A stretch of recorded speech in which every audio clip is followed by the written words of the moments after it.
बिस्मिल्लाहिर्रहमानिर्रहीम, अस्सलाम वालेकुम, गुड मॉर्निंग, वेलकम टू सबकी सोच। मैं हूं नम्रा तारिक और happy Monday too by the way. आज तो मंडे है। गुड मॉर्निंग, मैं हूं हसनैन लियाकत। और कैसी है आप निम्रा? मैं ठीक हूं। ठीक ठाक हैं आप? क्या खा के आती हैं वैसे मंडे में आप? क्यों? बड़ी एनर्जेटिक लग रही होती हैं माशाल्लाह। एकदम से आपने मंडे मुबारक कहा सबको। देखिए बनता है आज। मैं चाहती हूँ क्योंकि हम लोग नए वीक का स्टार्ट करने जा रहे हैं, एक नया आगाज होता है, इसलिए मेरी एनर्जी से हमारी व्यूअर्स में एनर्जी आएगी। Exactly. इसलिए this energy is really important. यहाँ पे मैं भी ना एक नई तहकीक आते आते मुझे दिखने को मिली, तो मैंने कहा मैं आपसे शेयर कर दूं कि अगर मेरे जैसे भी बहुत सारे लोग हैं जिनको सुबह कुछ खाने का दिल नहीं करता, मतलब दिस इज मी। हाँ, तुम भी ऐसी हाँ, ठीक है। लेकिन ये है कि हम जब सुबह सुबह उठते हैं, क्योंकि बहुत अर्ली राइजर है, 5-6 बजे उठ जाते हैं, तैयारी करनी होती है, कुछ खाने का दिल नहीं करता। लेकिन डॉक्टर्स ये कहते हैं कि अगर आप खाली पेट एम्प्टी स्टमक के साथ अगर सेब खा लें, हाँ, तो आपको जो माइग्रेन का प्रॉब्लम है वो दूर हो सकता है, आपके सर दर्द का प्रॉब्लम दूर हो सकता है अगर आपने डॉक्टर से बचना है। और जिन लोगों को माइग्रेन का प्रॉब्लम है, क्योंकि माइग्रेन का प्रॉब्लम भी ना मेहरान कार की तरह है, पूरे पाकिस्तान का इशू है। हर दूसरे बंदे का, तीसरे घर में आपको वो बंदा मिलेगा जिसको सर दर्द होता है, माइग्रेन का पेन होता है। सो माइग्रेन के पेन को दूर करने के लिए निम्रा, कल से आपने भी सेब शुरू करना है। सिर्फ एक सेब, मुश्किल भी नहीं है, तो बहुत आसान हल है। एग्जैक्टली, मैंने भी करना है। और हमारे सुनने वाले जितने भी नाज़रीन हैं, अगर आपको सर दर्द होता है तो खाली पेट आप एक सेब खा लीजिए। उसके बाद देखिएगा कि इसकी अफादियत ये होती है कि आपको माइग्रेन का पेन खत्म हो जाएगा। Very nice. चलिए, तो आपने बड़ी एक अच्छी रिसर्च हमारे साथ शेयर की है। एक अच्छी खबर से मैं चाहती हूँ, आज मंडे है, डे का भी स्टार्ट है, वीक का भी स्टार्ट है, और क्योंकि खेलों के मैदान में आपकी थोड़ी ज्यादा नजर रहती है, मैं चाहती हूँ ये खबर आप बताएं। चलें जी, ये भी हम बता देते हैं। आई होप सो कि आपको अंदाजा हो गया मैं किसकी बात कर रही हूं। एग्जैक्टली, पाकिस्तान की MMA तारीख में पहली बार IMMAF, ये मिक्स मार्शल आर्ट है, पूरे इंटरनेशनल मुकाबला है, उसमें गोल्ड मेडल जीतने का एजाज़ बानो भट्ट ने हासिल कर लिया है। कौमी तराना वहाँ पे बजाएगा। मुकाबले में पहली बार पाकिस्तान ने हिस्सा लिया, जिसने पाकिस्तानी को जो जज्बात थे उनको उरूज पर पहुंचा दिया। और ये जो खेल है ये तकरीबन मेल डोमिनेटेड खेल है, जिसमें 2 पाकिस्तानी खवातीन ने मुल्क के लिए पहला गोल्ड मेडल जीता है, जिसे MMA की तारीख में एक नए दौर की शुरुआत करार दिया जा रहा है। लेकिन ये खबर अगर आप शेयर कर देती ज्यादा बेहतर थी। खवातीन ने आज कारनामा सर अंजाम दिया है। ये मेल डोमिनेटेड खेल है ना, हाँ। तो जब आप बताएंगे तो इसका मतलब है कि हमारे मर्द इस पे फख्र करेंगे, इसलिए मैं चाहती हूँ कि आपकी थ्रू जो है वो नाज़रीन को पता चले। अच्छा जी, आगे बढ़ते हैं, आपके साथ एक और खबर भी शेयर करते हैं। गवर्नर खैबर पख्तूनख्वा फैसल करीम कुंडी ने पेशावर के गवर्नर हाउस में सूबे के पहले AI सेंटर के कयाम का ऐलान किया है। वैसे तो वो काफ़ी स्टेप्स कर रहे हैं, और गवर्नर हाउस खास तौर पे जो है वो इवेंट्स के लिए भी इस्तेमाल हो रहा है, इट्स ओपन फॉर पब्लिक। तो ये एक बड़ा अच्छा इनिशिएटिव वो लेने जा रहे हैं फैसल करीम कुंडी साहब। बाय द वे, इसका मकसद ये है कि डिजिटल टेक्नोलॉजी को फ़रोग दिया जाए, और ख़ास तौर पर एक और जो हम अभी बात कर भी रहे हैं हस्दैन के, ख़वातीन की बाख्तियारी और यूथ इंगेजमेंट को बढ़ाने के लिए उन्होंने ये इक़दाम किया। तो इसी तरह गवर्नर सिंध कामरान खान टिसोरी ने भी बासलाहियत स्टूडेंट्स जो हैं उनके लिए बैरून मुल्क तालीम के लिए मुफ्त स्कॉलरशिप्स का ऐलान किया, और गवर्नर हाउस में खुसूसी सेल भी कायम किया इससे मुतालिक, जो उन्हें इस अमल में मदद फराहम करेगा। So that's very nice. इस इक़दाम को हम अप्रिशिएट करते हैं, क्योंकि इसी के थ्रू जाहिर है जो पब्लिक का और गवर्नमेंट का जो ओहदेदारान का गैप होता है ना, कम्युनिकेशन गैप, वो कम हो जाता है, और इसके जरिए अवाम बड़ी आसानी से अपने मसाइल ओहदेदारान को बता के आगे बढ़ सकते हैं। IT सिटी तो बन नहीं सकी, लेकिन चलें, शुक्र है कि चलें एक इक़दाम के बाद आई होप सो कि बाकी भी हुकूमत कुछ काम कर रही है। अगली स्टोरी की जानिब जाते हैं। निम्रा, आपने AI का जिक्र किया, तो पाकिस्तान में तो इंटरनेट भी बहुत ज्यादा स्लो है, और जब इंटरनेट बहुत ज्यादा स्लो होता है, आपकी एक्सेस नहीं होती सोशल मीडिया पे, तो जब कम एक्सेस होती है ना, तो आपको इस तरह की खबरें मिलती हैं कि ATM मशीन्स बंद हो गई हैं, ये बल्कि मैसेज सर्कुलेट कर रहे हैं। एग्जैक्टली, इस तरह के मैसेजेस सर्कुलेट कर रहे हैं, और इसी मैसेज को मैं समझता हूँ कि काउंटर करने के लिए पाकिस्तान कम्युनिकेशन अथॉरिटी ने पाकिस्तान में ATMs की बंदिश की खबरों से मुतालिक वजाहत दे दी है। PTA हुकाम का कहना है कि LDI नेटवर्क्स की अदम दस्तयाबी या बंदिश का कोई मसला दरपेश नहीं है। ऐसा कोई मसला नहीं जो मुमकिना तौर पर IT और ATMs नेटवर्क्स या फाइनेंशियल सेक्टर को मुतासिर करे।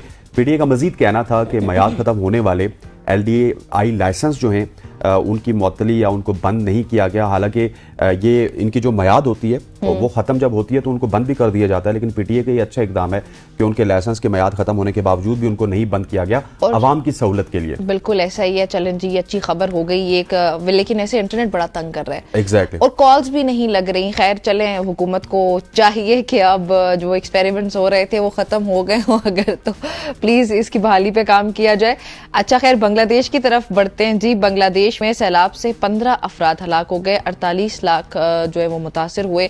मवासलाती निज़ाम की अगर बात करें तो ओब्वियसली क्योंकि सैलाब आ चुका है तो वो भी मुकम्मल तौर पर तबाह हो चुका। बांग्लादेश में आने वाला जो सैलाब है उससे 15 अफराद इस वक्त हलाक हुए हैं और लाखों अफराद जो मैंने पहले भी जिक्र किया, 48 लाख के करीब का ये नंबर है जो कि इस वक्त मुतासिर है, मुतासिरीन में शामिल है। और मुल्क के इस वक्त 11 अजला ऐसे हैं जहाँ पे शदीद बारिशें हो रही हैं और उसके नतीजे में 48, मतलब ये बहुत बड़ा नंबर है, 48 लाख पीपल, तो वो इससे इन्फ्लुएंस्ड हैं और उनको, बल्कि वो अफेक्टेड हैं, अफेक्टीज में आ रहे हैं। और जो मीडिया है उसका ये बताना है कि तकरीबन 9 लाख के करीब लोग सैलाबी सूरत हाल में फंसे हुए हैं। वो बहुत ही अफसोसनाक खबर है इस वक्त बांग्लादेश से। पहले ही उनकी गवर्नमेंट के साथ जो हुआ तो सियासी अदम इस्तेहकाम भी चले, अब तो बेहतर होने की जानिब है, बट फिर भी ये नई आफत उन पे आ पड़ी। शदीद बारिश जो है और सैलाब से 92% मोबाइल टावर्स इस वक्त गिर चुके हैं। तमाम तर शहरों में मवासलाती निज़ाम या मोबाइल फ़ोन का सिस्टम बर्बाद हो चुका हुआ है और राब्ते भी एक दूसरे से खत्म हो चुके हैं। कल हमने देखा कि जब बांग्लादेश की टीम ने यहाँ पे तारीख रकम की तो उसके बाद उनके कप्तान भी हमें ये कहते हुए नजर आए कि हमारी जो ये जीत है ये फ्लड इफेक्टिव जितने भी हैं बांग्लादेश में उनके नाम हम करते हैं। और दूसरी तरफ पाकिस्तान के जो सेंचुरियन हैं मोहम्मद रिजवान, जिन्होंने पहले मैच में भी सेंचुरी लगाई और दूसरे मैच में भी, जब तक रिजवान मौजूद थे तो हम सोच रहे थे कि हम ये मैच नहीं हारेंगे। उन्होंने भी अपील किया कि बांग्लादेश में जितने भी लोग हैं उनकी मदद की जाए और सैलाबी इलाकों में फंसे हुए तकरीबन 1,88,000 अफराद को रेस्क्यू करके कैंपों में पहुंचा दिया गया है। और हमारी नेक ख्वाहिशात और हमारी दुआएं जो है हमारे बंगाली बहन भाइयों के इन लोगों के साथ हैं जो कि फ्लड से इफेक्ट हो रहे हैं। बिल्कुल जी। अच्छा, ये तो बांग्लादेश की खबर है। उसके बाद कुछ अपडेट शामिल करते चलें गजा से भी। गजा पर इसराइल के हमले के बाद दुनिया भर में इस वक्त मुख्तलिफ ममालिक, खासतौर पर अगर बात की जाए मुस्लिम ममालिक की, तो उनमें अवामी सतह पर गम और गुस्सा पाया जाता है। ऑब्वियसली हम लोग जब से ये शुरू हुआ है, वैसे तो उसको दिहाइयाँ हो गई हैं शुरू हुए, लेकिन जब से हुआ हम तब से ही उस पर गुस्सा हैं। लेकिन अभी भी जो मुस्लिम कम्यूनिटी है तमाम तर अक्रॉस द ग्लोब, तो उनकी तरफ से गुस्से का इजहार किया जा रहा है गजा पर मुसलसल बमबारी और जंगबंदी ना करने के फैसले में। और फिर ऐसे में दुनिया के ताकतवर ममालिक की जानिब से इजराइल की हिमायत ने इस गम और गुस्से को आप कह सकते हैं कि मजीद हवा दी है। ऐसे में गैर मुल्की कंपनीज की मसनूआत को बॉयकॉट किया जा रहा है। हम लोग जानते हैं, हम खुद भी उसका हिस्सा हैं, जिनके मालिकान यहूदी, और ये मुहिम जोर पकड़ती जा रही है। अब अगर आप बॉयकॉट मूवमेंट की बात करें तो ये दिन ब दिन बढ़ती चली जा रही है। सोशल मीडिया पर शुरू होने वाली इस मुहिम में मुख्तलिफ मवाद अभी भी इवेंट शेयर किया जाता रहा। तो यहाँ पे ये स्टोरी शेयर करने का आपसे मकसद ये है कि गजा की सूरत हाल को नहीं भूलना। हम लोग भी चाहते हैं कि प्रोग्राम के स्टार्ट में ही उसका तस्करा करें ताकि इस मूवमेंट को आप लोगों ने बढ़ाना है, एटलीस्ट बॉयकॉट मूवमेंट को नहीं रोकना है। अपने सोशल मीडिया पे प्लीज शेयर करते रहें। बिल्कुल ऐसी है। गजा की खबर निमरा आपने दी, तो गजा के हवाले से मेरे पास भी एक बड़ी ही दर्दनाक खबर है। गजा की पट्टी पर जारी इस्राइली फौजी कार्रवाई के दौरान बेघर होने के शदीद सदमे और मुसलसल तनाव की वजह से 8 साला फलस्तीनी बच्ची के बाल उड़ गए। और ये इस वक्त आप विजुअल्स भी देख रहे होंगे। और बड़ी मासूम अंदाज में उसने इस वीडियो में ये जिक्र भी किया कि मेरे बाल बहुत खूबसूरत थे और लंबे थे। मैं हर रोज ब्रश करना पसंद करती थी और खास तौर पे स्कूल जाने से पहले मैं इसे बहुत खूबसूरत तरीकों से स्टाइल करती थी और अपनी क्लास में मैं सबसे मुनफरिद थी, सबसे बेहतरीन थी और सबसे खूबसूरत बाल मेरे थे। लेकिन क्योंकि बेघर हो गई, पता नहीं वालिदैन कहाँ पे होंगे, की वजह से आप सोचें हसनैन कि जल्दी जल्दी आपका एक बाल भी नहीं गिरता unless you have some problems with you. तो स्ट्रेस की ये इंतहा कि उसके पूरे के पूरे बाल गिर गए। मैं इसकी जब ये वीडियो देखी मुझे यकीन नहीं आ रहा था कि ये कैसे मुमकिन है। और देखिए मतलब जब ये अल्लाह ताला इनकी मदद करे। खैर, अभी हम आपको दिखाने जा रहे हैं मुनफरिद और पुरसुकून तर्ज जिंदगी। जी हाँ, नेदरलैंड्स के कारफी गांव में जो है एक मुनफरिद और पुरसुकून तर्ज जिंदगी का वहाँ पे ये जिंदगी बल्कि कायम की गई। इस गांव में कोई सड़कें नहीं है। नक्लो हरकत का बेहतरीन जरिया जो है वो बिजली की कश्ती है। गांव के 26 अफराद और उनके गोल्डन जो है वो रिट्रीवर्स, उनके जो जानवर वगैरह हैं, और साइकिल जो चलाते हैं वहाँ पे लोग ज़्यादातर उन पैथ्स का इस्तेमाल करते हैं, आज़ादाना तौर पर घूमते हैं। और ये बड़ा ही खूबसूरत, ये विजुअल्स भी बल्कि हम आपको दिखा रहे हैं, तो आप सोच सकते हैं कि इस तरह के गांव में आप हंसते बसते रहते हो। बिल्कुल ऐसे ही इस गांव की खास बात ये है, जिस तरह आपने बताया कि इसमें कोई गाड़ी नहीं चलती, ठीक है, कोई रोड नहीं है, और 176 ब्रिजेस के साथ इस गांव को कनेक्ट किया जाता है। और यहाँ पे जो आमदोरफ्त का सबसे बेहतरीन जरिया है वो इलेक्ट्रिक, आपके सामने चल रही होंगी इलेक्ट्रिक कश्तियाँ, कश्ती भी वहाँ पे इलेक्ट्रिक चलती है। और इस गांव के लोग तकरीबन 2600 लोग, जैसा निम्रा ने आपको बताया, ये सारे पुरसुकून जिंदगी गुजारे हैं। That village is very popular around the globe, around the world. और नीदरलैंड्स मेरा ख्याल है कि ये मिसाल हमें बता रहा है कि गांव की जिंदगी को गांव की तरह ही जीना चाहिए और उसको तरजीह देनी चाहिए। बड़ी खूबसूरत और पुरसुकून जिंदगी है। मतलब ये कहने का कि अगर आपको पुरसुकून जिंदगी चाहिए तो नेचुरल हैबिटेट्स में जाना शुरू कर देना चाहिए हमें।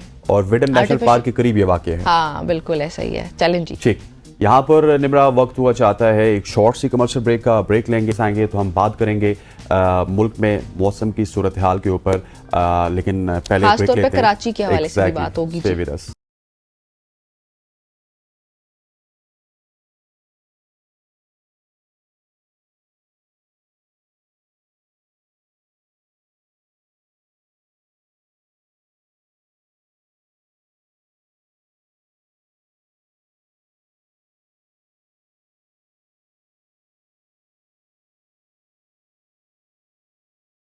वेलकम बैक टू सुख की सोच। अब हम बात करेंगे बारिशों की, और मानसून का सीज़न अभी पाकिस्तान में चल रहा है। पाकिस्तान के सबसे बड़े शहर में मुसलसल शदीद बारिशों के इम्कान के पेश नज़र रेन एमरजेंसी को नाफिज कर दिया गया है। कराची में 25 और 26 अगस्त को मूसलाधार बारिश के बायस का इम्कानात है। शहर में मुमकिन बारिशों से निपटने के लिए बल्दिया उस्मा के तमाम स्टाफ की छुट्टी मनसूख कर दी गई है, और शहरियों और देहात के हर गली मोहल्ले की सफाई को यकीनी बनाया जाए। ये कहना है वज़ीर आला सिंध जनाब मुराद अली शाह साहब का। 27 और 28 अगस्त को शहर कायद में तेज़ बारिशों का इम्कान है।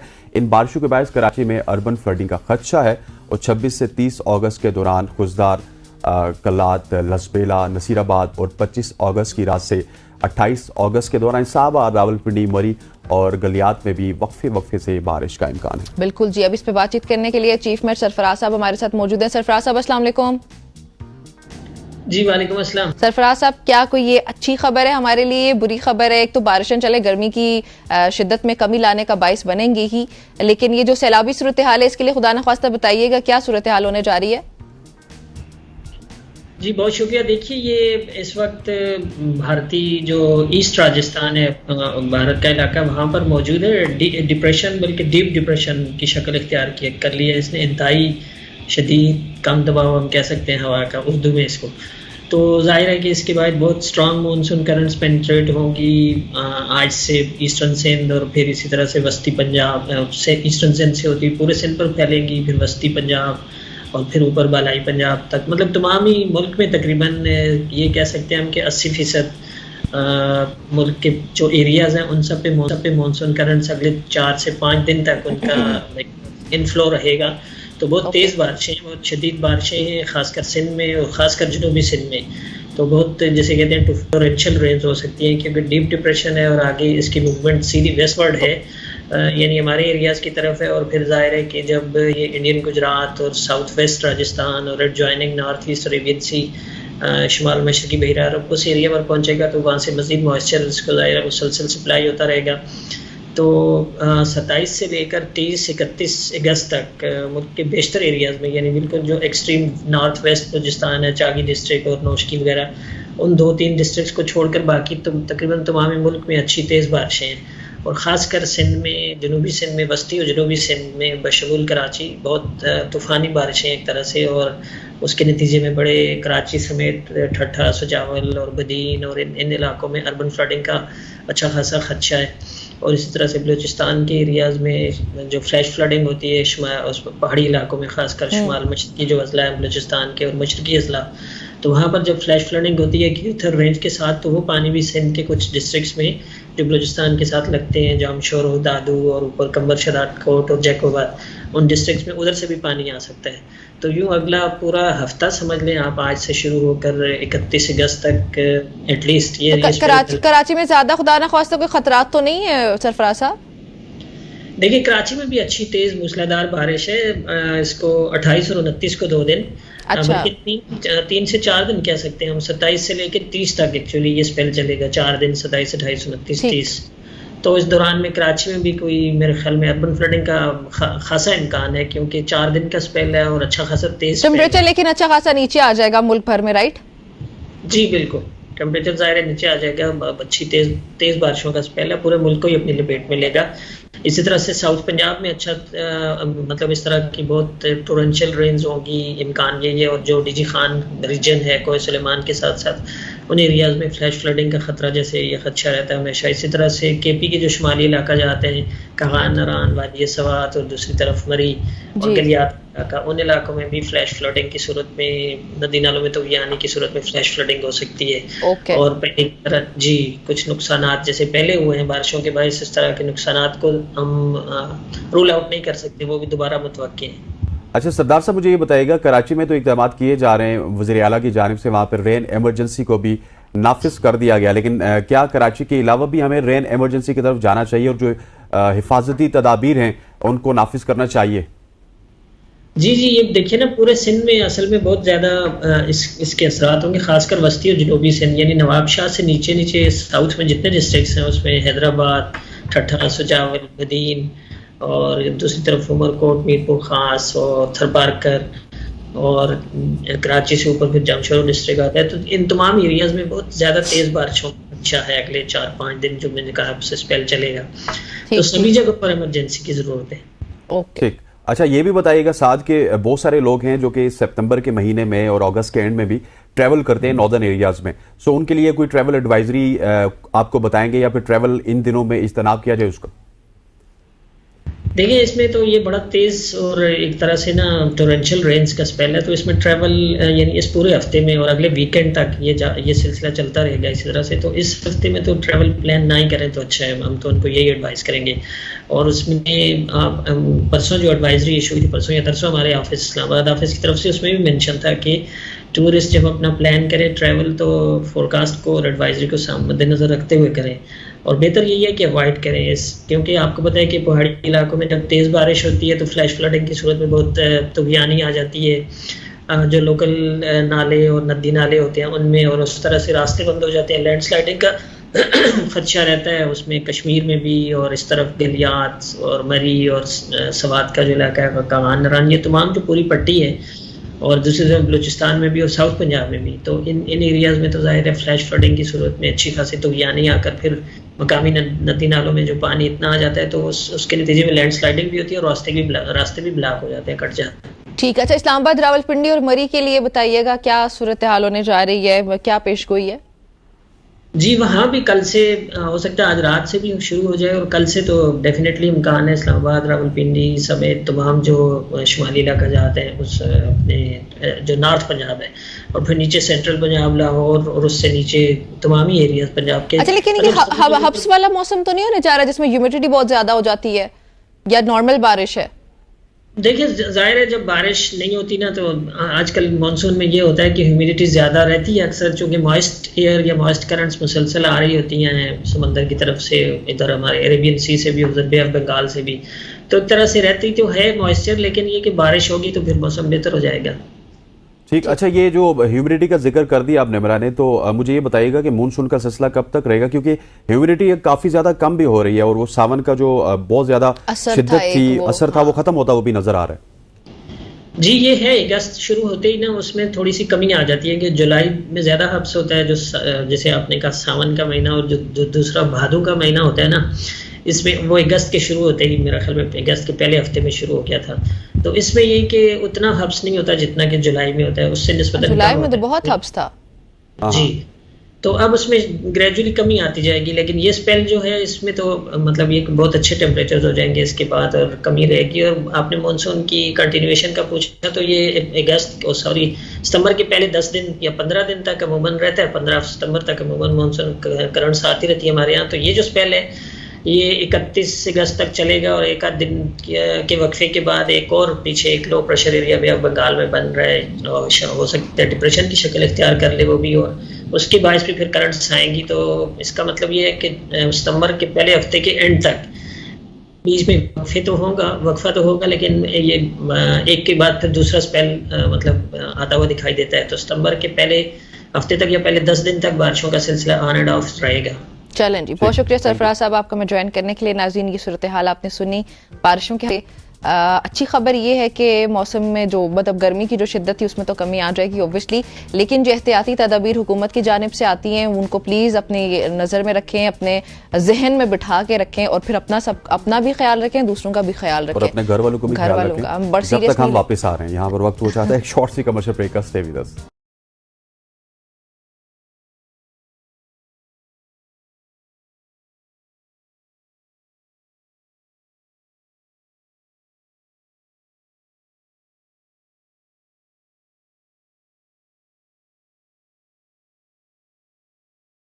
वेलकम बैक टू सुबह की सोच। अब मुल्की सियासत की बात करेंगे जिसमें उतार चढ़ाव आता रहता है और पीटीआई का जलसा उसके हवाले से अभी भी बातें चल रही हैं। और नून लीग का ये कहना है, स्पेशली वज़ीर दिफा का कहना है कि पीटीआई का जलसा नाकाम हो रहा था, इसलिए उसको इस्टेब्लिशमेंट पर डालकर मनसूख कर दिया गया। और फिर ख्वाजा आसिफ ने कहा है कि अगर जलसा कामयाब हो रहा होता तो इमरान खान कभी भी जलसा मनसूख ना करता। आज़म सवाती काफ़ी अरसे से गायब था और जाली नुमाइंदा इस्टेब्लिशमेंट बनकर सुबह 7 बजे जेल पहुंच गया।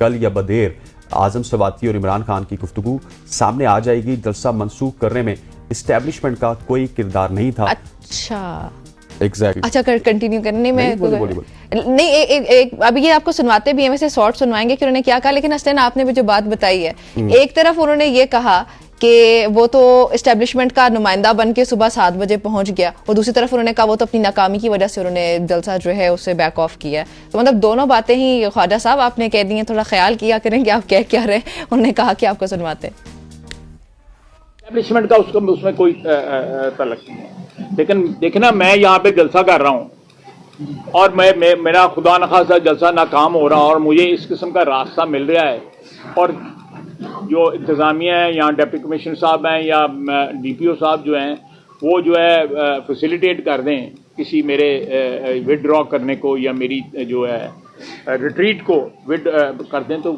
किसी को क्या है। वो ये बार बार कह रहे हैं कि 9 मई जो है वो हमने नहीं की थी, किसी और ने की थी। ये बानी पीटीआई भी कहते हैं, उनके लोग भी कहते हैं, लेकिन मुझे बताएं कि वो सारे चेहरे कहाँ से, वो किराए के चेहरे। मेरा ख्याल है इससे बड़ा झूठ जो है, इससे बड़ी दरोगोई जो है पाकिस्तान की सियासत में या दुनिया की किसी। जी, सो ख्वाजा साहब को आपने सुना। अब ये इस पे बातचीत करने के लिए पराचा साहब हमारे साथ मौजूद है, शौकत पराचा साहब। शौकत साहब, अस्सलाम वालेकुम। वालेकुम अस्सलाम, good morning. Good morning. I hope so कि आपका आगाज अच्छा हुआ होगा। ये बताइएगा पराचा साहब कि ये ख्वाजा आसिफ का बयान ऑब्वियसली आपने इस वक्त हमारे साथ सुन लिया, तो कहना क्या चाह रहे हैं? वैसे मुझे पर्सनली खुद भी लगता है कि पीटीआई ऑब्वियसली अब उस तरह से जलसा करने में कामयाब नहीं हो पाएगी, लेकिन ख्वाजा साहब की बात पे कितना यकीन है आपको? ख्वाजा साहब की बात पे यकीन न करें या करें, और पीटीआई जलसा कर पाएगी नहीं कर पाएगी, वो 22 अगस्त वाले जलसे का अपना तनाज़ा था, अभी 27 अगस्त वाले जलसे का भी तनाज़ा है। कल शौकत बसरा साहब ने कहा कि हम नहीं कर रहे, फिर पंजाब के एक और अहदेदार ने कहा कि हम करेंगे, फिर 8 सितंबर का जलसा है। लेकिन ये जो 22 अगस्त वाला है, एक रात पहले एनओसी जब कैंसिल हुआ, चीफ कमिश्नर साहब ने किया और बाकायदा डिस्ट्रिक्ट इंटेलिजेंस कमेटी की मीटिंग थी जिसमें आईजी इस्लामाबाद भी थे और बाकी एमआई, आईएसआई, आईबी के यानी इंटेलिजेंस एजेंसीज के लोग भी थे। तो जलसा तो फिर उसी वक्त कैंसिल हो गया। हाँ, और अगर एनओसी कैंसिल ना भी होता, आप भी पिंडी इस्लामाबाद में ही रहते हैं, फिर भी जलसा नहीं होना। दैट इज वेरी क्लियर, क्योंकि जो माहौल है उस माहौल में पीटीआई का जलसा कम अज कम इस्लामाबाद या पंजाब में अगर नामुमकिनात में से नहीं है तो बहुत मुश्किल। बाकी केपी में वो कर रहे हैं, आपके सामने स्वाबी का जलसा हुआ था, उसके बाद उससे पहले मनसेरा में जलसा हुआ था। लेकिन अगर ये इस्लामाबाद में जलसा कर लेते हैं या पंजाब में कर लेते हैं, लाहौर की बात कर रहा हूँ, तो वो फिर डिफरेंट पॉलिटिकल सिग्नलिंग होगी।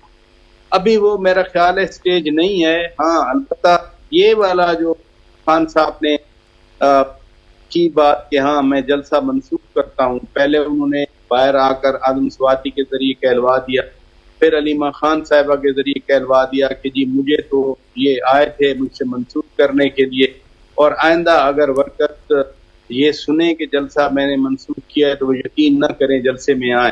तो फिर अब लाहौर वाला जो 27 का जलसा है, वर्कर बेचारे क्या करें? खान साहब के पहले बयान पे बात यकीन करें कि हाँ आज कुछ ऐसे हालात थे जो आलम खान स्वाति साहब के जरिए आए चीज सामने, या फिर शौकत बसरा की बात पे यकीन करें कि नहीं नहीं जलसा नहीं हो रहा तो हम नहीं आएंगे। मसला पीटीआई के वर्कर्स के लिए है, कंफ्यूजन पीटीआई के वर्कर्स के लिए है, बाकी तो लीडरशिप तो माशाल्लाह मजे ले रही ऐसे है। लेकिन प्राइज साहब मुझे ये बताइएगा कि आपकी बातों से जो मुझे ये लगता है कि जो 27 अगस्त वाला जलसा है या फिर 8 सितंबर वाला जलसा है वो भी ना ही समझे फिर पीटीआई के जो वर्कर है उनको। कल वाले हालात का तो मुझे इल्म नहीं है कल क्या होना है, लेकिन अभी तक तो मेरे पर्सपेक्टिव में तो ना ही समझे, क्योंकि 27 का जिस तरह से बात कर दी गई कि 27 का जलसा हम नहीं कर रहे, शौकत बसरा कह रहे हैं कि हम 8 सितंबर के जलसे पे फोकस करेंगे, तो क्या उस दिन 8 सितंबर के दिन पाकिस्तान के सियासी स्पेक्ट्रम में कोई ड्रामेटिक तब्दीली आई है जो पीटीआई को फेवर कर रही है कि उसको जलसा करने की इजाजत मिल जाए, या फिर उस तरह के हालात नहीं बन सकते जो 22 अगस्त को बन गए थे? तो ये अभी चीजें कोई बड़ी तब्दीली नहीं आई। हाँ एक तब्दीली जरूर आई है, बल्कि वो पीटीआई के एडवर्स गई है, और वो ये है कि सदर आसिफ अली जरदारी साहब और मौलाना फजलुर रहमान साहब की मुलाकात हुई है, गिफ्ट भी एक्सचेंज किए गए, सदर साहब ने उन्हें एक अच्छा खासा गिफ्ट दिया है, और उसके बाद सदर साहब ने उनको ऐवान सदर में खाने पे भी बुलाया। अब बहुत बड़े विजुअल का तो मैं खुद इंतजार कर रहा हूँ कि जिसमें ये बरकी कमकमों के नीचे कहके होंगे, जिसमें मियां नवाज शरीफ बैठे होंगे, वज़ीर आज़म शहबाज शरीफ होंगे, मौलाना फजलुर रहमान होंगे, शौकत साहब वार्म लाइट्स होंगी। जी जी एग्जैक्टली, एनवायरनमेंट को मजीद एनहांस करने के लिए। हाँ तो इसलिए वो at the disadvantage of PTI अगर ऐसा होता है, मौलाना साहब जाते हैं ऐवान सदर में, क्योंकि सदर ममलिकत ने उन्हें खाने की दावत दी कि आप आए मेरे साथ खाना खाएं, प्लस सदर साहब ने जो मेरी इंफॉर्मेशन है उस मुलाकात के हवाले से सदर ममलिकत आसिफ अली जरदारी साहब ने ये भी कहा मौलाना साहब से कि हालात मुल्क के ठीक करने के लिए आए, मिलकर बैठते हैं, मिलकर बात करते हैं और चीजों को कुछ बेहतरी की तरफ ले जाएं। अब अगर मुल्क के पर्सपेक्टिव में बात होगी तो कौन पाकिस्तानी कहेगा कि हाँ मैं बात ही नहीं करता क्योंकि हमने मुल्क को जरा बेहतर करना है? तो ये जो एक ब्रॉडर एजेंडा है कि हम मुल्क के लिए, अब उसमें हर एक के कंसर्न भी आ जाते हैं। जब आप मिलके बैठेंगे तो मौलाना साहब अपने कंसर्न बताएंगे, और ऑब्वियसली कंसर्न यही होंगे कि जो ग्राउंड पे हो रहा है, जिस तरह से 8 फरवरी का इलेक्शन हुआ या जो भी उनके कंसर्न है, मसला सारा ये है कि मिलके अभी नहीं बैठा जा रहा। द डे ये सब मिलके बैठ जाएं तो कहीं ना कहीं मुज़ाकरात करें तो कहीं ना कहीं गुंजाइश तो निकल आती है बातचीत के जरिए। अभी तो कोई बातचीत का माहौल नहीं। अच्छा बराज साहब मुझे ये भी बताइएगा कि एक बड़े सीनियर सहाफी हैं जिनका ये मानना है कि अगले 2 महीने में वो नवाज शरीफ को पाकिस्तान में नहीं देख रहे, नवाज शरीफ वापस लंदन जा रहे हैं। आपकी खबरें इस हवाले से क्या कहती हैं? सवाल तो ये पैदा होता है कि मियां साहब लंदन क्यों जाएंगे? हाँ, मियां साहब पाकिस्तान आए थे जब उनके खिलाफ अभी केसेस थे, वो 2 बार आए। 2018 के इलेक्शन जब हो रहे थे तो वो सीधे जेल जाने के लिए आए, उनको मालूम था सजा हो चुकी है, वो जेल जाएंगे।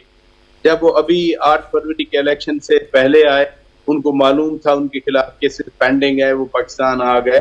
अब वो क्यों वापस जाएंगे? कोई केस पड़ा है उनके खिलाफ, या कोई खतरा हो कि उनके खिलाफ कोई नया केस इंस्टीट्यूट हो जाएगा, या उनको खतरा हो कि उनको जेल में बंद कर दिया जाएगा? किस बुनियाद पर? जो बड़े बड़े केसेस थे, 3 केसेस थे और तीनों में उनको क्लीन चिट मिल गई, मतलब है वो बेल आउट नहीं हुए, यानी उनकी जमानत नहीं हुई, बल्कि वो बरी हो गए। अब कौन सा केस बनाया जाएगा? ना वो किसी ऑफिशियल कैपेसिटी में है इस वक्त, पुराना केस कोई बनाया जाएगा? वो अभी तो कोई ऐसी, पंजाब में उनकी हुकूमत है, मरकज में उनके भाई वजीर आजम है, और इस दफा तो वो ये कोalition गवर्नमेंट भी ऐसा सच नहीं है कि पीपल्स पार्टी हो काबीना में, पीपल्स पार्टी काबीना में नहीं है। प्योरली नून लीग की माइनॉरिटी गवर्नमेंट कह सकते हैं वो है। तो इसलिए ये कल के बारे में किसी को पता नहीं होता पाकिस्तान के स्पेशली पॉलिटिकल इस सेटअप में, लेकिन बज़ाहिर जो चीजें हैं, जो सर्कमस्टेंशियल एविडेंस है, वो सजेस्ट नहीं करती कि मियां साहब पक्के लंदन चले जाएंगे। आप ये कहें कि जी मायूस होकर चले जाएंगे, उनकी बेटी चीफ मिनिस्टर है, इसमें मायूसी वाली कौन सी बात। हाँ, वैसे जा सकते हैं, घर है उनका, उनकी फैमिली है वहां, लेकिन बिल्कुल ही पक्का यहाँ से चले जाना, अगर ये मीनिंग है उन सीनियर जर्नलिस्ट साहब, तो उस बारे में मैं डिसएग्री करता हूँ। ठीक है। अच्छा पराचा साहब, ये बताएं कि पीटीआई के जलसे से मुतालिक अब 2-3 दिन गुजर चुके हैं, आप सीनियर सहाफ़ी हैं, आई नो कि आपने कोई ना कोई खबर जरूर निकाल ली होगी, तो प्लीज हमें ये बताएं कि उस रात हुआ क्या था। क्या वजीर आला हाउस केपी से कॉल आई थी इमरान खान को, या इमरान खान ने केपी हाउस को कुछ कम्युनिकेट किया? अगर इमरान खान ने किया तो उन तक मैसेज कहाँ से आया? मतलब ये हुआ क्या था कि एकदम से आजम सवाती साहब रात सुबह सवेरे जाते हैं और फिर जलसे से बैक ऑफ करते हैं, हालांकि पीटीआई ये कहती है हम कफन भी बांध के आएंगे। असल में आप मेरी इंफॉर्मेशन या मेरी असेसमेंट तक बात नहीं रही, बातें तो सारी खुल गई। जो खुद केपी गवर्नमेंट ने कहा कि हाँ अली अमीन खान गंडापुर ने ये मैसेज दिया है पीटीआई, बानी पीटीआई को कि जलसा मंसूख, ये बात बैरिस्टर सैफ साहब भी कर गए। और उससे बढ़कर खुद अली अमीन खान का उसी दिन सुबह 22 अगस्त को एक वीडियो मैसेज भी आया था, बड़ी पग पहन के बैठे हुए, वो बहुत सारे लोग पग को कफन समझ रहे हैं। हालांकि डेरा इस्माइल खान के कल्चर में अगर कभी आना जानो तो ये पग एक निशानी होती है अच्छी। हाँ जी, ऐसे ही है, एक अच्छे उसकी स्टेटस, तो वो पग पहन के बात कर रहे हैं। तो लिहाजा वो मैं असेसमेंट दूं कि अली अमीन खान ने कहा था, अली अमीन खान खुद कह रहे हैं कि उन्होंने कहा। ये जरूर बात है कि इस पोस्टपोनमेंट ऑफ रैली के बाद पीटीआई के दोस्त इतने जरूर सेटिस्फाइड एंड खुश हैं कि राब्ता हो गया है हमारा भी, हमने भी ओब्लाइज कर दिया है, और अब उसका वो इस ओब्लाइज किए जाने का इंतजार कर रहे हैं कि अब क्या होगा, व्हाट नेक्स्ट। ठीक हो गया। अच्छा प्राज साहब, अगली स्टोरी की जानिब पढ़ते हैं। मुझे ये बताइएगा कि पंजाब में पावर शेयरिंग के हवाले से बात हो रही है और नून लीग का जो पॉलिसी हैं उन पर कबल अज वक्त पीपीपी को एतमाद पर लेने का फैसला किया। इसी हवाले से हसन मुर्तजा हैं पाकिस्तान पीपल्स पार्टी के पंजाब के रहनुमा, पहले उनको सुनते हैं फिर आपकी तरफ आते हैं। कतन ये ताल्लुक है कि पाकिस्तान पीपल्स पार्टी जो है वो हुकूमत को कोई टफ टाइम दे के अपने मकासद हासिल करना चाहती है। देखिए, मैं समझता हूँ कि ये चीज़ें कबल अज़ वक्त हैं। जब उन एक टाइम हमने फिक्स किया है कि हफ्ते तक ये कमेटी रिपोर्ट पेश करेगी। चलें जी शौकत साहब, ये तो अच्छा हो गया कि पीपीपी के जो रिजर्वेशंस थे उसको गवर्नमेंट ने सुना और अपेरेंटली उनमें कोई इत्तेफाक हुआ है पावर शेयरिंग से मुतालिक। तो यहाँ पे सवाल ये उठता है कि इससे आवाम को क्या फायदा होगा? इससे बड़ा सवाल ये है कि इससे पीपल्स पार्टी को क्या फायदा। आपकी मुस्कुराहट बड़ी मानी खेज है प्राचा साहब। अब सुने ना, सुने। एक क्लॉज ये है कि पीपल्स पार्टी के जो डिस्ट्रिक्ट्स में पीपल्स पार्टी वाले जीते हैं वहां इंतजामिया दी जाए पीपल्स पार्टी की मर्जी की। यस। अब वो कितने डिस्ट्रिक्ट में जीते हैं? रहीम यार खान में, फिर मुल्तान में, उसके बाद रावलपिंडी में, और कौन सा डिस्ट्रिक्ट है जहां पर रावलपिंडी में भी गुजर कंस्टिट्यूएंसी है राजा परवेज अशरफ साहब। और इसी तरह से दूसरी क्लॉज ये है कि जी वो जितने एमपीएज हैं या एमएनएज हैं उनको मुस्लिम लीग नून के बराबर डेवलपमेंट फंड दिए जाए। और टोटल कितने एमपीएज हैं? 10-11 एमपीएज हैं और 5-7 जो हैं वो 7 हैं गालिब। एक सीट मुजफ्फरगढ़ से भी है, नवाबजादा इफ्तिखार खान। तो कितने डिस्ट्रिक्ट में या कितने हल्कों में आपने डेवलपमेंट फंड देने जो पीपल्स पार्टी को फायदा हो जाएगा? ये नहीं है कि जहां जहां भी पीपल्स पार्टी के बड़े लोग रहते हैं, यानी बड़े सियासतदान हैं, बेशक हारे हैं जीते हैं, उनको डेवलपमेंट फंड दिए जाए। लोग जो लिखा हुआ एग्रीमेंट है उसमें कल जिसकी बात की गई उसमें यही था कि जहां जहां पीपल्स पार्टी के रिटर्न लोग हैं, जो असेंबलियों के मेंबर्स हैं, उनको फंड दिए। तो मैंने आपको गिनवा कि रहीम यार खान में 2, मुजफ्फरगढ़ में 1, मुल्तान में 3, और फिर गाड़ी चली तो आ गई जनाब इधर गुजर खान। ये तो आ गए, आपको फंड भी मिल जाएंगे। तो इसमें पीपल्स पार्टी की पंजाब में रिवाइवल कहां से आ गई इस एग्रीमेंट की अमल दरामद की वजह से? क्या पीपल्स पार्टी की क्या इस बात पे खुश रहेगी कि जी हमें ये 5-6 जो कंस्टिट्यूएंसीज हैं, 10 कंस्टिट्यूएंसीज हैं, इनमें डेवलपमेंट फंड मिल जाए और हमारी मर्जी का डिप्टी कमिश्नर या डीपीओ लग जाए, जो नेसेसरली पार्टी वर्कर नहीं होते पाकिस्तान में, वो सीएसपी ऑफिसर होते हैं। आप जिसको मर्जी लगवा लें, कोड ऑफ जो कंडक्ट है वो तो सरकारी है, सरकारी हैसियत में रहकर उन्होंने काम कर। तो मेरा तो सवाल ये, आपने कहा कि फायदा है, बहुत फायदा है अवाम का या नहीं, इसमें पीपल्स पार्टी का कहां से फायदा आ गया? जो मखदूम जमील जमान बार बार बात कर रहे हैं, 2-3 बार उन्होंने बात की, उन्होंने कहा कि बिलावल भुट्टो जरदारी पंजाब पीपल्स पार्टी की वजह से वजीर आजम नहीं बन सके। पंजाब पीपल्स पार्टी अपनी कमजोरियां दूर करे। तो क्या इन डेवलपमेंट फंड लेने से या अकोमोडेशन होने से क्या पीपल्स पार्टी पंजाब की कमजोरियां दूर होंगी? नो। पंजाब में तो बहुत काम करने की जरूरत है पीपल्स पार्टी को। पीपल्स पार्टी पंजाब में कहाँ गैदरिंग करती है? पीपल्स पार्टी पंजाब में कहाँ एक्टिव होती है? जो लोग 2-2 बार इलेक्शन जीते हुए वो उनको अब 15-20 हजार वोट मिल जाता है या इससे थोड़ा ज्यादा मिल जाता हो, लेकिन उससे पीपल्स पार्टी की रिवाइवल तो नहीं है। मैं तो पार्टी का ब्रॉडर रिवाइवल की बात कर रहा हूँ। तो लिहाजा लीडरशिप को पंजाब फोकस्ड अप्रोच बना के पंजाब में बहुत ज्यादा काम करने की जरूरत है ताकि पार्टी रिवाइव। ये इस तरह से हल्के फुल्के जो जेस्चर हैं, इससे पार्टी रिवाइव नहीं हो।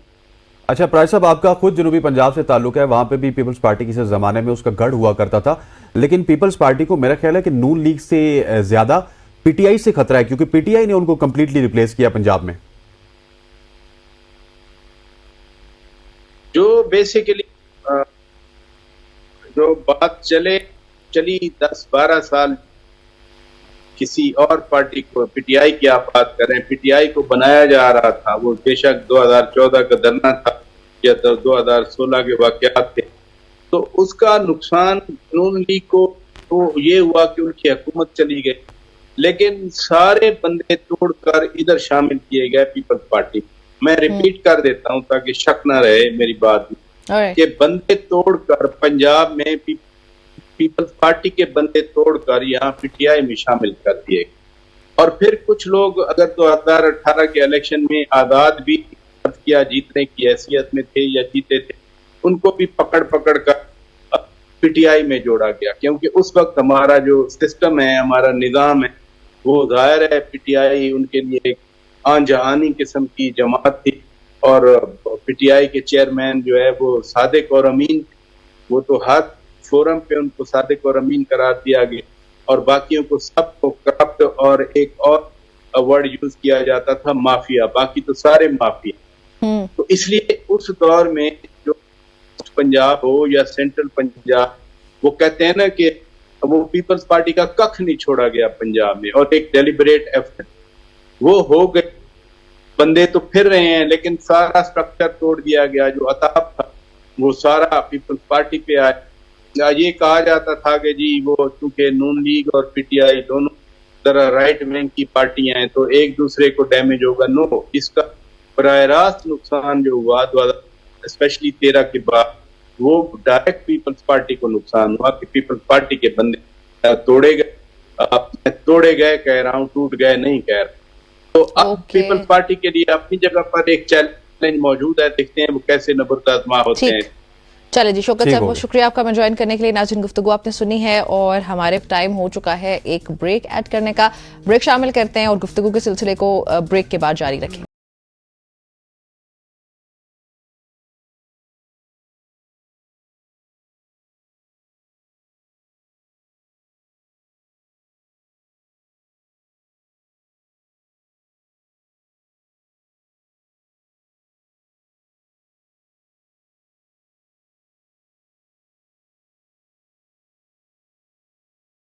Welcome back everybody. सुबह की सोच में एक बार फिर से खुशामदीद कहते हैं आपको। प्रोग्राम के स्टार्ट पे मैंने आपसे कहा था मंडे है and I will be starting my day my week with a good news which I actually did, लेकिन वो एक मसला हो गया है मेरे ख्याल में। अब मैं काफ़ी थोड़ी सी ना परेशान हूँ। क्यों परेशान है? वैसे गलती शायद मेरी है ना, पाकिस्तानी हूँ और उम्मीद लगा लेती हूँ। पाकिस्तान क्रिकेट टीम की बात कर रही मैं पाकिस्तान क्रिकेट टीम की बात कर रही हूँ।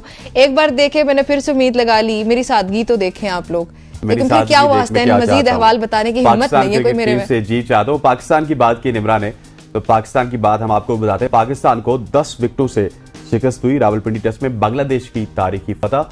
पाकिस्तान 10 विकेटों से हार गया रावलपिंडी टेस्ट के आखिरी रोज में। पाकिस्तान टीम दूसरी इनिंग्स में महज 146 रन बनाकर ढेर हो गई। बंगाल टाइगर्स को पिंडी टेस्ट मैच जीतने के लिए 30 रन का हदफ मिला, जो कि ओपनर जाकिर हुसैन और शादमान इस्लाम ने बगैर विकेट गंवाए हासिल किया। और याद रहे कि ये बांग्लादेश की पाकिस्तान के खिलाफ टेस्ट क्रिकेट में पहली फतह है जो कि बांग्लादेश ने हासिल की। इस दफा इससे पहले 2003 में बांग्लादेश फतह के बहुत करीब आया था, लेकिन उस वक्त पाकिस्तान के लेजेंडरी बल्लेबाज इंजमाम उल हक ने अपने होम ग्राउंड मुल्तान में एक जबरदस्त नॉक खेला था, सेंचुरी भी बनाई थी और पाकिस्तान को 1 विकेट से फतह दिलाई थी। उस वक्त बांग्लादेश के कप्तान थे खालिद महमूद और इस वक्त बांग्लादेश के एक कप्तान हैं लिटन दास। इसी हवाले से हमारे साथ मौजूद है senior sports journalist Shakir Abbasi साहब। भाई साहब, अहवाल तो सब मैंने बता दिया, लेकिन आप क्या समझते हैं इस जीत का, जो इस हार का जिम्मेदार कौन है? देखिए, इस हार के जिम्मेदार पाकिस्तान क्रिकेट बोर्ड है। पाकिस्तान क्रिकेट बोर्ड के जो चेयरमैन है उनकी मैनेजमेंट कमेटी है। मैं समझता हूँ कि पाकिस्तान की इस टीम में जो खराबियां पैदा हुई, वो उस वक्त खराबियां पैदा होना शुरू हो गई थी जब शाहीन शाह अफरीदी को हटाकर दोबारा बाबर आजम को कप्तान बनाया गया। फिर उसका खमियाजा हमने वर्ल्ड कप में भुगता। हम जो है वो इंडिया से जीता हुआ मैच हार गए, हम अमेरिका से हार गए। और वो जो कहते थे ना कि शिकस्त के मुंह से फतह छीन लेना पाकिस्तान टीम शिकस्त के जो है वो फतह के मुंह से शिकस्त छीन लेती है अपने लिए। मैं आपको बताऊं, उस टूर्नामेंट में भी हम अमेरिका से भी जीत रहे थे, हम इंडिया से भी जीत रहे थे, वो हमारे। और ये बांग्लादेश के खिलाफ आप 450 रन करते हैं पहले इनिंग्स में, डोमिनेट कर रहे हैं, और फिर वहां से आप होम ग्राउंड और होम एडवांटेज सारा कुछ ध्यान में रखकर भी आप वहां से नहीं जीत सकते। तो मैं समझता हूँ कि ये जिम्मेदारियां तो बहुत सारे लोगों पे जाती हैं और ये राइटली जाती हैं जब आप पूरा यकसू होकर। क्यों पाकिस्तान क्रिकेट बोर्ड हमेशा से मैं कहता हूँ कि ये कोई पार्ट टाइम जॉब नहीं है, ये पार्ट टाइम जॉब नहीं है। अगर आप पार्ट टाइम जॉब करेंगे तो उसके रिजल्ट ऐसे ही आएंगे। और वो जो सर्जरी का हम सुनते थे, वो सर्जरी के बाद कुछ दिनों बाद जाके आप टांके खुलवाते होते हैं। ये स्टिचेस जो है वो पहले ही खुल गए हैं। सर्जरी के बाद वो ऑपरेशन जो हुआ था उसके टांके खुल गए और नजर आ रहा है कि अंदर कुछ नहीं है। और मुझे ये लगता है कुछ जो इनके मशीर थे उन्होंने ये बताया था कि अभी क्योंकि बांग्लादेश की टीम आ रही है तो हमने उनको बड़ा कन्विंसिंगली हरा देना है, तो लोग, पाकिस्तानी कौम की मेमोरी बड़ा शॉर्ट है, तो लोग भूल जाएंगे आपकी ये जो सारा कुछ है। तो इसको मतलब इसको कारपेट के नीचे करने की कोशिश की गई। और जो कुछ हमारे साथ हुआ, मुझे नहीं लगता कि बांग्लादेशियों ने इतना बुरा हसीना वाजिद के साथ किया है जो बांग्लादेश क्रिकेट टीम ने पाकिस्तान क्रिकेट टीम के साथ कर दिया है। हमारे अपने होम ग्राउंड में अपनी हम ऑस्ट्रेलिया से क्यूरेटर लेके आए, और वो भी पिंडी जैसे शहर में। शाकिर, मतलब ऑस्ट्रेलिया से क्यूरेटर लाके हम अपनी मर्जी का अपनी जो पिचेस भी क्यूरेट नहीं कर सके।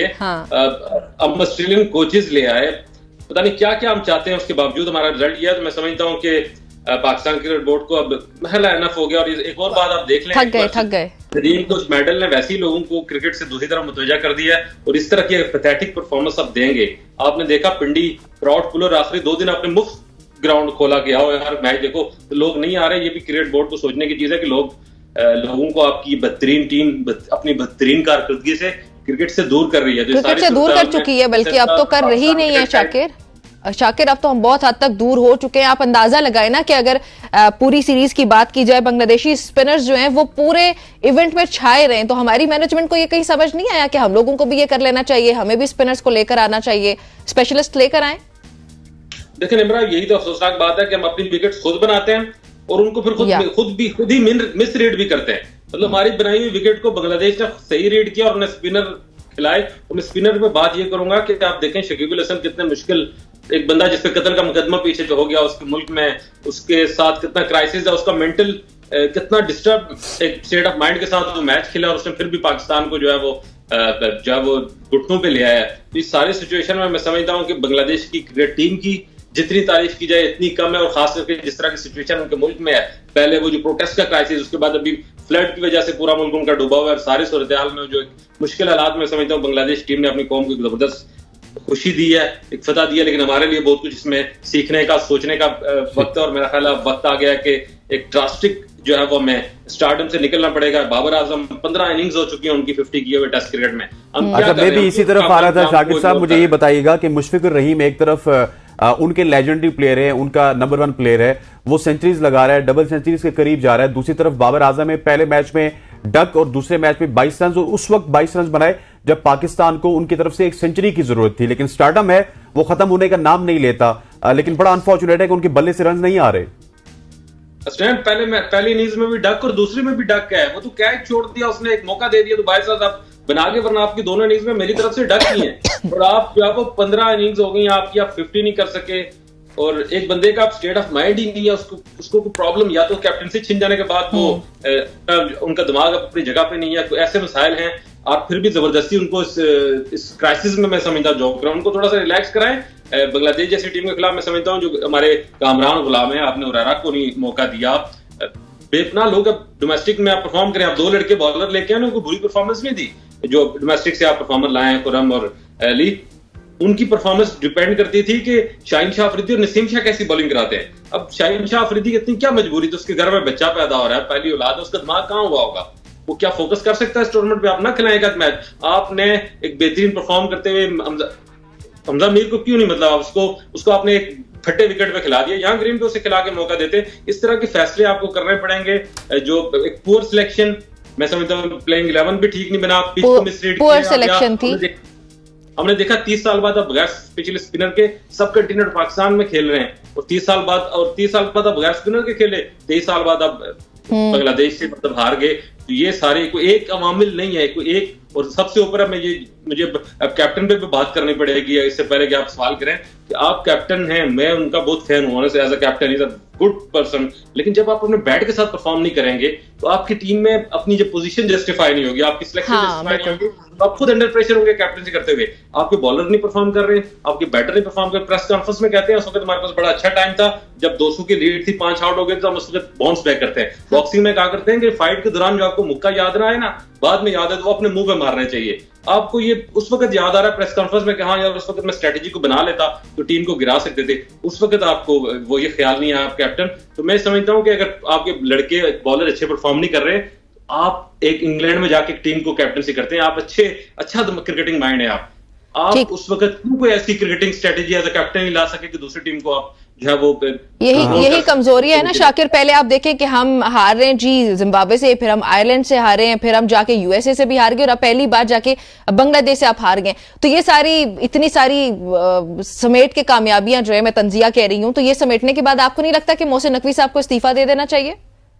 मैं आपको बता रहा हूं कि मोहसिन नकवी साहब को जब ये अमेरिका वाले वर्ल्ड कप की 72 तारीख में पहली बार पहले राउंड में बाहर हुए T20 वर्ल्ड कप में, वापस जाकर उन्होंने कहा मैं ये कर दूंगा, मैं वो कर दूंगा, सर्जरी कर दूंगा। उनको फिर उनके जो मशीर थे, उन्होंने जाहिर है जिस बंदे को क्रिकेट का ज्यादा पता नहीं है उसको आप आसानी से जो है वो राम कर सकते हैं। उन्हें यही कहा गया कि आप इजी हो जाएं, ये बांग्लादेश आ रही है, हम इसको 2 टेस्ट की सीरीज है बुरी तरह हराएंगे, वापस शुरू हो जाएगी, हर चीज लोग पिछला गम भूल के और बिल्कुल फ्रेश हो जाएंगे जी, हम जीत जे। तो जो बांग्लादेश ने हमारे साथ कर दिया है, मतलब this is the lowest low of Pakistan cricket है जब से हम देख रहे हैं। इतना बुरी पोजीशन कभी नहीं हुई कि आप पहले इनिंग में 400 साढ़े 400 रन करके मर्जी से डिक्लेयर भी करते हैं और आखिरी दिन मैच जीतते आप ये वैसे किसने कहा था सर डिक्लेयर करते हैं इस फटा विकेट पे? नहीं, मैं समझता हूँ, मैं ऑनेस्टली मैं उस डिक्लेरेशन के फैसले के साथ जाऊंगा, मैं उस पर कोई तनकीद नहीं करता। आपको बहरहाल क्योंकि आपका माइंडसेट ये था कि काफी रन हो गए, और हम आपने क्योंकि टीम ने ये रीड किया विकेट को कि मेरे फास्ट बॉलर, ये चैंपियन फास्ट बॉलर तबाही मचा देंगे इस विकेट पे, तो सारी पोजीशन में आपको रिस्क लेना पड़ता है, आपको ज़ाहिर विनिंग माइंडसेट के साथ जाना पड़ता है। ये ठीक है, क्योंकि मैं ऐसे माइंडसेट के खिलाफ हूँ जो डिफेंडिंग माइंडसेट है, जो मैच बचाने का, तो वो एक अप्रोच थी। लेकिन आप उसके बाद जब बॉलिंग में कुछ नहीं कर सके, और मैं बार बार ये कहूंगा स्पिनर की एब्सेंस अपनी जगह थी, लेकिन शाहीन शाह अफरीदी और नसीम शाह ने भी कुछ चमत्कार नहीं किया जो हम एक्सपेक्ट कर रहे थे। लेकिन सर मैं थोड़ा सा डिफर इस वजह से करूंगा ना शाकिर साहब के, नसीम को तो काफी अरसे बाद उसने कम बैक किया, लेकिन शाहीन पे ज्यादा रिस्पॉन्सिबिलिटी थी, शाहीन ने बिल्कुल परफॉर्म नहीं किया, फिर बाबर ने बिल्कुल परफॉर्म नहीं किया। आपके सुपरस्टार्स को आपको ये समझाना होगा कि भाई परफॉर्म नहीं करना तो आपको वापस डोमेस्टिक में भेजेंगे, क्रिकेट से बड़ा कोई नहीं है सुपरस्टार। बात वही है कि आपको स्टारडम से निकलना पड़ेगा, प्लेयर पावर से निकलना पड़ेगा, आपको हर बंदे को उसके मेरिट पे खिलाना पड़ेगा। 15 इनिंग्स में बाबर आजम स्कोर नहीं कर रहा तो हमारे पास हमारे पास जो पूल ऑफ प्लेयर कोई बुरा नहीं है, जो मुसलसल परफॉर्म कर रहे हैं। आप स्टारडम से निकले, एक बंदा शायद इसीलिए क्राइसिस में आया कि वो परफॉर्म कर करके मजीद अंडर पेश जा रहा है। बाबर आजम की कैपेबिलिटीज, उसकी अहमियत और अफादियत से कोई इनकार नहीं है, लेकिन आपसे बैड पैच ही कहना है क्योंकि काफी लंबा हो गया ये पैच, पूरा पैड ही बन गया, लेकिन वो आया हुआ है, इससे निकालने के लिए बेहतर है उसको थोड़ा सा रेस्ट दे दें, उसको वापस भेजें, उसको काउंसलिंग करें, उसको कोई। अब तो बाबर आजम जैसे प्लेयर पर खेलते हुए कमेंटेटर उसकी जो स्किल्स हैं बैटिंग की उस पे डिस्कस कर रहे हैं कि इसकी स्किल्स किधर गई, वो क्यों लेट आ रहा है, वो लेजी है, वो जो फुटवर्क उसका ठीक नहीं है, आई हैंड कोऑर्डिनेशन ठीक नहीं है, ये सारी बातें कोई तो वजह उसके साथ चल रही है ना, जिसकी वजह से वो परफॉर्म नहीं कर रहा। तो उसको बांग्लादेश जैसे ये बड़ा अच्छा मौका था, क्योंकि आगे आपने इंग्लैंड के साथ खेलना है, फिर उसके बाद आपने साउथ अफ्रीका जाना है। हम तो ये 2 मैच जीत के बैठे हुए थे कि हम वर्ल्ड टेस्ट चैंपियनशिप में कहीं कम बैक करेंगे और ऊपर आएंगे। हमारे साथ तो ये हाल हो गया, सारी सिचुएशन में इस हाई टाइम के कोई बड़े गैर मकबूल लोगों की तनकीद से सेट कर। और एक और बात मैं बताऊं, तनकीद इतनी बड़ी शिकस्त हुई, आपने देखा कोई इतना कोई बोलचाल नहीं आया, लोगों ने अब इंटरेस्ट लेना ही छोड़ दिया है, इस टीम को बुरा भला कहना भी छोड़ दिया। ये भी सोचने की बात है, उतना कोई बड़ा गिव अप कर दिया बिल्कुल। लोग मुझे तनकीद करते हैं, तो ये ज्यादा खतरनाक है हिसाब से कि लोग अब क्रिकेट से, जो पाकिस्तान टीम एक क्रिकेट ही थी जो कौम को जोड़ती थी, वो लोग अब उससे दूर हो रहे हैं। तो ये यकीनन क्रिकेट के जो अरबाब इख्तियार हैं उनको भी, और जो हमारे स्टार बने हुए हैं उनको भी सोचना चाहिए कि कौम के साथ वो क्या कर रहे हैं। अच्छा, अब जल्दी से बताइएगा शाकिर, हमारे पास वक्त कम रह गया, नेक्स्ट मैच में क्या चेंजेस देख रहे हैं आप? देखिए ऑब्वियस है, एक तो स्पिनर आपने आना ही आना है, दूसरा मैं समझता हूँ कि शाहीन शाह अफरीदी को बिल्कुल नहीं खिलाना चाहिए। ओके, उसका भी हक बनता है कि वो अपनी पहली औलाद है, उसके साथ जाए, उसका माइंड उधर ही रहेगा, वक्त गुजारे। हमारे पास हमजा मीर की सूरत में जो लेफ्टी, नाम में ठीक रहा हूँ उसमें, जी मीर हमजा जो है वो एक्सीलेंट शेप में अच्छा बॉलर है। फिर मीर हमजा वक्त जरूरत, आपको जब जरूरत पड़ती है तो मुझे याद है ऑस्ट्रेलिया में जमाल के साथ आखिरी इनिंग्स एक विकेट बचा के बड़ा अच्छा उसने एज अ बैटर भी टेल एंडर के तौर पे काम किया। तो ये चीजें बहरहाल हमें जो है वो 2 चीजें तो बहुत जरूरी है कि हमें स्पिनर को वापस लाना है इब्रार को, और मैं समझता हूँ शायद की जगह मीर हमजा को मौका दे। और बाकी बैटिंग में बाबर को फिर मैं कह रहा हूँ, अगर कोई मान ले, मुझे डर भी लगता है ना, अगर कोई सुन ले तो प्लीज, अगर कोई सुनवाई हो जाए तो अच्छा लगेगा। चले शाकिर, बहुत शुक्रिया आपका हमें ज्वाइन करने के लिए। Thank you very much for joining us. चलें जी, ये तो हमारी क्रिकेट के मुतालिक कुछ गपशप हो गई है, और उम्मीद करनी चाहिए फिर भी मेरे ख्याल में। अच्छा चले, मैं फिर से उम्मीद कर शॉर्ट सी कमर्शियल ब्रेक लेने का, stay with us.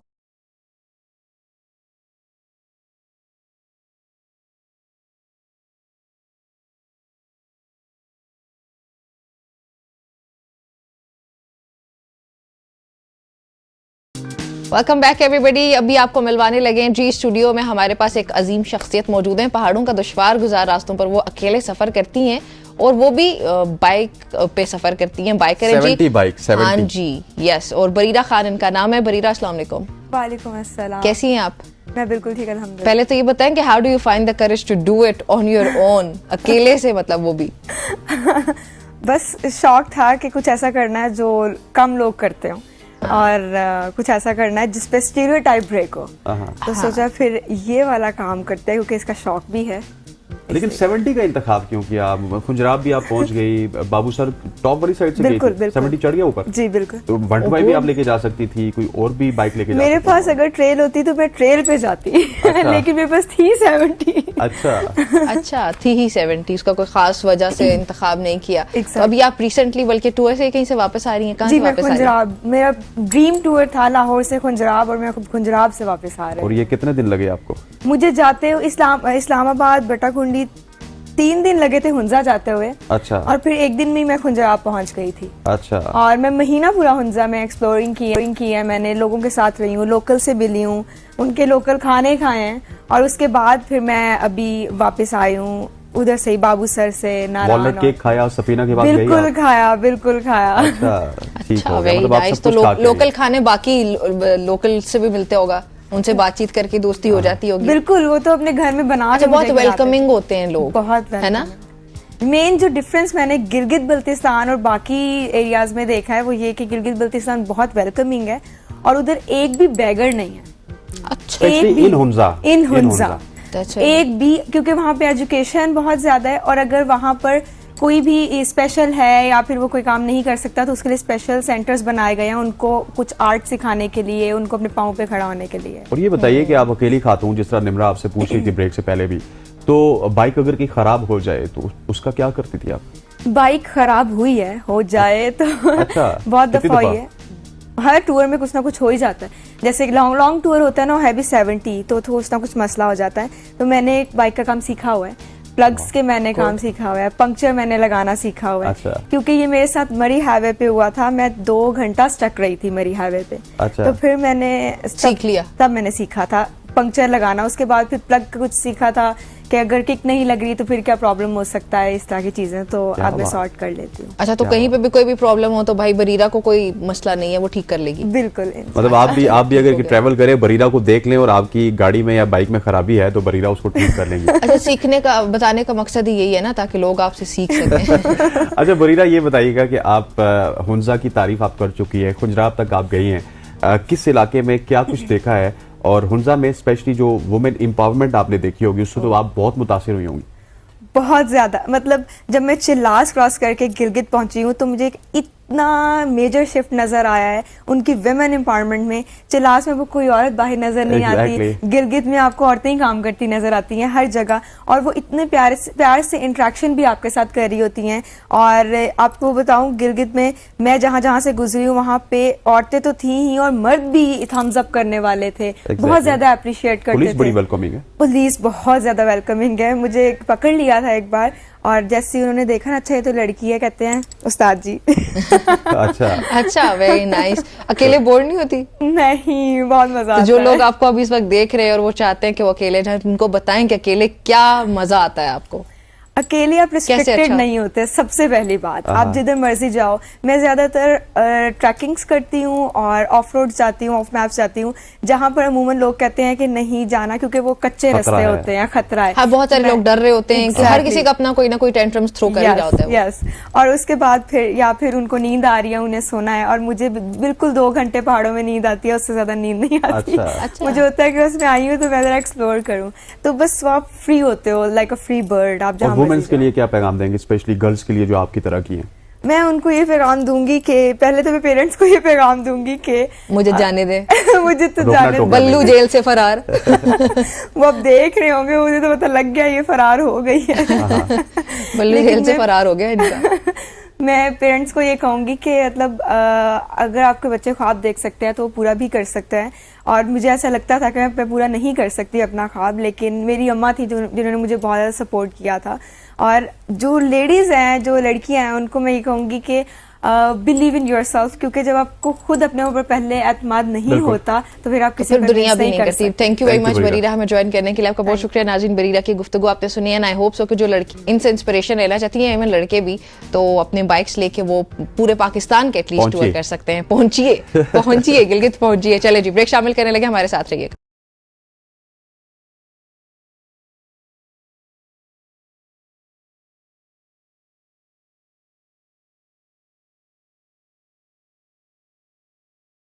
Welcome back to show. अब हम स्ट्रेट अवे जाएंगे और अपने सेगमेंट के हवाले से बात करेंगे जो कि सितारों का सेगमेंट है। टाइम हमारे पास कम था ब्रेकिंग न्यूज़ की वजह से। अजीम शेख साहब हमें ज्वाइन कर चुके हैं। शेख साहब, आपको खुशामदीद कहते हैं। It's a rapid fire segment today. Aries से स्टार्ट कीजिएगा प्लीज। जी, एरीज से स्टार्ट कर रहा हूँ और रैपिडली हम इसको बता देते हैं कि एरीज को सपोर्ट मिल रही है। अदर से जॉब चेंज हो सकती है, प्लान बन सकते हैं, लेकिन हर्डल्स आ सकती हैं जॉब चेंज में, कारोबार चेंज में, काम करने में। थोड़े से हेल्थ इश्यूज हैं, उनकी तरफ तवज्जो दीजिएगा। टॉरस के बारे में बता देते हैं जल्दी। फाइनेंसेस बेटर हो सकते हैं, एप्रिसिएशन मिल सकती है जॉब से, अच्छा काम हो सकता है, इस वीक में कोई बोनस मिल सकता है, चीजें अच्छी हो सकती हैं, अच्छा टाइम है, हेल्थ बेटर हो सकती है, और आपकी परफॉर्मेंस इस हफ्ते में पहले की निस्बत बहुत ज्यादा होगी, यानी कि आप सुपर चार्ज हैं टॉरस इस वीक में इंशाल्लाह ताला। जेमिनी का डिटेल में बता सकते हैं आप अजीम भाई?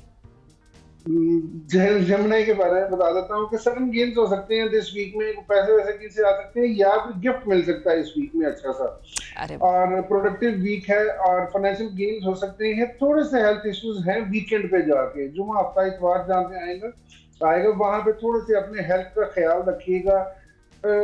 जो पढ़ाई कर रहे हैं उनको अपनी पढ़ाई में केयरफुल रहना पड़ेगा। फैमिली में से आई एम सॉरी फैमिली में से या रिलेटेड फैमिली में से छोटी मोटी बैड न्यूज आ सकती है, उसका इतना ज्यादा बर्डन नहीं लीजिएगा, थोड़ा बहुत प्रॉब्लम रहेगा फैमिली में। कैंसेरियंस के बारे में बता देता हूँ कि वीक अच्छा स्टार्ट होगा, लेकिन थोड़ा सा आगे जाके बुध जुमेरात जहाँ पे स्टार्ट होगा वहां पे जाके कुछ इतना ज्यादा अच्छा वीक नहीं है। थोड़े हेल्थ इश्यूज हो सकते हैं, उस पर एक्सपेंसिव हो सकते हैं, कुछ चीज खराब हो सकती है, उस पर गाड़ी वाड़ी मोबाइल ऐसी चीज तो खराब हो सकती है, उस पर एक्सपेंसिव आपके हो सकते हैं। लियोज के बारे में बताऊंगा कि न्यूट्रल वीक है, सिबलिंग्स से रिलेटेड, बहनों भाइयों से रिलेटेड जो इश्यूज हैं उस पर इतना ज्यादा डिबेट मत कीजिएगा कि वो खराब हो जाए। कोई ना कोई मसला आ सकता है किसी बहन भाई की मैरिटल लाइफ में, एजुकेशन में, कोई और जॉब में प्रॉब्लम आ सकती है, तो उसको ज्यादा डिस्कस करने की जरूरत नहीं है और ठीक हो जाएंगे वीक के एंड में जाके चीजें, या नेक्स्ट वीक में जाके चीजें ठीक होंगी। वर्गोस के बारे में बता देते हैं, गुड न्यूज, गुड एसेट्स बन सकते हैं, अच्छी चीजें आ सकती हैं, नई गाड़ी, नया मोबाइल, नया एसेट बना सकते हैं, पैसे वैसे कहीं से आ सकते हैं। बड़ा अच्छा वीक है, इस वीक में गेट टुगेदर हो सकती है फैमिलीज के साथ, अब ट्रेवल भी हो सकता है इस वीक में, डोमेस्टिक हो या इंटरनेशनल हो, अचानक ट्रेवल होगा, चीजें बेहतर हो सकती हैं।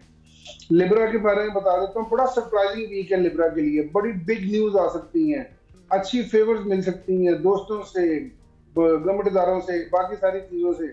ये वीक एक सरप्राइजिंग और बेहतर प्रोडक्टिव वीक है, गुड न्यूज मिल सकती हैं लिबरल्स को इस बारे में, और उनको बड़ा एहतियात से इस वीक में कोई भी ऐसा बयान, कोई भी ऐसी चीज या कोई भी ऐसी स्टेटमेंट नहीं पास करनी है अपनी जॉब में, अपने करियर में, अपने कारोबार में जो आपके लिए नेगेटिव हो। स्कॉर्पियंस के बारे में बता देते हैं, अच्छा वीक है, ये सब आजकल आज से ज़्यादा जो है ना, ये वीक सबके लिए अच्छा है, उससे कैंसेरियन के। स्कॉर्पियंस के बारे में बता देते हैं कि प्रोडक्टिव वीक है, चीजें प्लेस हो सकती है, हेल्थ के थोड़े इश्यूज जो चल रहे थे पीछे वो रिजॉल्व हो सकते हैं इस वीक में। इस वीक में काफी बेटर अपनी हेल्थ जो है वो फील करेंगे और चीजें बेटर होंगी। फैमिली सपोर्ट बहुत सारी मिलने वाली है, कोई ऐसा काम जो आप नहीं कर पा रहे थे वो फैमिली की सपोर्ट से हो जाएगा। सेजिटेरियस के बारे में बता देते हैं, थोड़ा सा स्ट्रेस वाला वीक है और ट्रैवल हो सकता है, डोमेस्टिक ट्रैवल होगा, वो थोड़ा सा स्ट्रेस होगा, फाइनेंशियल जो है वो चीजें वो थोड़ी सी खराब होती नजर आ रही हैं, लेकिन थोड़ा सा हौसले से, हिम्मत से चले, चीजें ठीक हो जाएंगी, काफी सारी चीजें बेहतर हो जाएंगी। केपीएम के बारे में बता देते हैं, इनके लिए भी न्यूट्रल वीक है। सर्विसेज में जो है, जो जहाँ जॉब कर रहे हैं, जो कारोबार कर रहे हैं, वहाँ बेटरमेंट हो सकती है, चीजें बेहतर हो सकती हैं। एक्सपेंसेस हो सकते हैं इस वीक में, थोड़े एक्सपेंसेस पे अपनी तवज्जो दें। पढ़ाई करने वाले जो हैं वो अपनी पढ़ाई नहीं कर पा रहे। अच्छा, बड़ी इंपॉर्टेंट चीज है कि यहाँ पे जो ट्रेवल करना चाह रहे थे उनके जो डॉक्यूमेंट्स तैयार होने हैं, कोई ऐसी चीज होनी है, उस पे इस वीक में एक्सपेंस हो सकते हैं, बी केयरफुल। एक्वेरियंस के बारे में बता देता हूँ कि ट्रेवल अब्रॉड जिनका नहीं हो रहा था या जो करना चाह रहे थे, उनके डॉक्यूमेंट्स का मसला इस वीक में रिजॉल्व हो जाएगा, लाइक वीजा अप्रूव होके आ जाएगा, गुड न्यूज मिल जाएगी, चीजें बेहतर हो जाएंगी, फाइनेंशियल गेन्स हो सकती हैं। जो स्टडी अब्रॉड करने के लिए ट्राई कर रहे थे चीजें, उनकी स्टडी अब्रॉड के भी कोई ऐसी ईमेल या ऐसा कोई डॉक्यूमेंट आ सकता है जहाँ पे उनके लिए पॉजिटिव हो, चीजें बेहतर हो। खास तौर पे जिनकी शादियां नहीं हुई हुई, उनको मैरिज प्रपोजल्स आ सकते हैं फॉरेन कंट्री से, दूसरे मुल्कों से, और वो उनके लिए बेहतर होंगे, प्रोडक्टिव होंगे, उस पर तवज्जो जरूर देनी चाहिए। ठीक हो गया सर। स्पाइसेस थोड़ा सा डिटेल में भी बताइएगा, वैसे सब गिला करते रहते हैं हमें। हमारी टीम का बहुत गिला है। हाँ सर, थोड़ा सा स्ट्रेस रहेगा हेल्थ इश्यूज पे, फैमिली की हेल्थ इश्यूज पे, बच्चों की, बेगम की, पेरेंट्स की, इनका थोड़ा सा ख्याल करना पड़ेगा। थोड़े से एक्सपेंस होंगे, लेकिन इसके साथ साथ गुड न्यूज ये है कि आपको अच्छा फूड, अच्छा गेट टुगेदर, ये सारी चीजें इस वीक में आपकी फैमिली के साथ रहेंगी। मेरे ख्याल में हमें अवैस साहब के घर चले जाना चाहिए अच्छे फूड के लिए। बिल्कुल ऐसा ही है, और बड़े मेहमान नवाज हैं वैसा, उसमें ये है कि चीजें सिर्फ थोड़ी सी जो अखराजात वाली चीजें हैं वो भी साथ होंगी, लेकिन ये है कि नेक्स्ट वीक में जाके चीजें काफी सारी बेटर हो जाएंगी। चले, ठीक हो गया। अजीम साहब बहुत शुक्रिया हमें ज्वाइन करने के लिए। नाज़रीन, गुफ्तगू आपने सुनी अजीम साहब, और थोड़ी सी माजरत कि हम आज कॉल नहीं ले सके, हम कॉल्स नहीं ले सके आपकी, नेक्स्ट वीक इंशाल्लाह हम कॉल लेंगे, आज तो वो मसला हो गया था। चलें जी, ये थी हमारी आज की सुबह की सोच। आपसे कल मुलाकात होती है। अपना और अपनों का बहुत सारा ख्याल रखिएगा। अल्लाह हाफिज।